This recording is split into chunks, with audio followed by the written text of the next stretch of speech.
नहीं नहीं, मुझे कुछ नहीं चाहिए। डोसा लाया, चटनी सांभर की बात ही अलग है।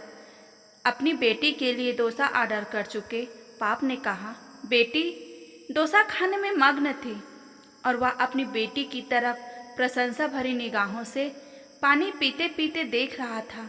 तभी उसके फ़ोन की घंटी बजी। एक साधारण फ़ोन था। आज की भाषा में इसे डब्बा फ़ोन कहा जाता है। फ़ोन पर आवाज़ नहीं सुनाई दे रही थी, इसलिए उसने फ़ोन स्पीकर पर डाला। वह एक दोस्त से कह रहा था, आज मेरी बेटी का जन्मदिन है, इसलिए मैं उसे होटल में खाना खिलाने के लिए लाया हूँ। मैंने कहा था कि अगर तुम स्कूल में फर्स्ट रैंक लाओगी तो मैं तुम्हारे जन्मदिन पर तुम्हें होटल में डोसा खिलाने के लिए लेकर जाऊंगा। वह डोसा खा रही थी। दोस्त बोला, अच्छा अच्छा, तुम क्या खा रहे हो? मैंने कुछ भी नहीं मंगवाया। हम दोनों को होटल में खाने को कैसे पड़ाव देगा? घर पे सब्जी और चावल है मेरे लिए। मेरी बातें सुनकर उसका दोस्त सुन्न हो गया। पिता अमीर हो या गरीब, एक पिता अपनी बेटी के चेहरे पर मुस्कुराहट लाने के लिए कुछ भी कर सकता है।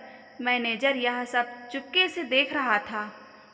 उसने काउंटर पर चाय और उन 2 डोसा के पैसे भरे और कहा, उस टेबल पर दूसरा डोसा और चाय भेज दो। पैसे नहीं हैं ऐसा बोले तो उससे कहना कि आज आपकी बेटी का जन्मदिन है।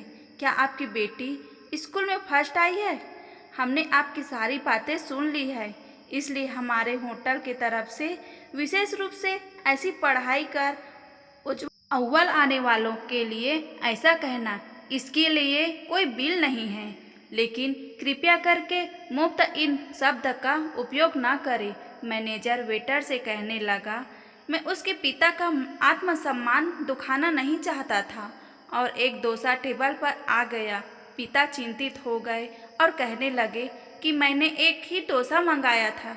तभी होटल के मैनेजर ने कहा, अरे आपकी बेटी स्कूल में फर्स्ट आई है ना? हमने यह बात सुन ली, इसलिए हमारे होटल की तरफ से आप दोनों के लिए फ्री। पिता की आंखों में आंसू आ गए। पिता ने अपनी बेटी से कहा, देख, इस तरह पढ़ाई करने से तुम्हें क्या क्या मिल रहा है। पिता ने वेटर को कहा, यह डोसा बांध कर दे दोगे क्या? मैं और मेरी पत्नी हम दोनों आधा आधा खाएंगे। उसे ऐसा खाना कहाँ मिलता है? यह बातें सुनकर मैनेजर की आंखों में आंसू छलक पड़े और वह मन में सोचने लगा कि बाप कैसा भी हो, अमीर हो या गरीब, अपनी बेटी के लिए कुछ भी कर सकता है। कहानी सुनने के लिए बहुत बहुत धन्यवाद दोस्तों। मिलते हैं अगले वीडियो में।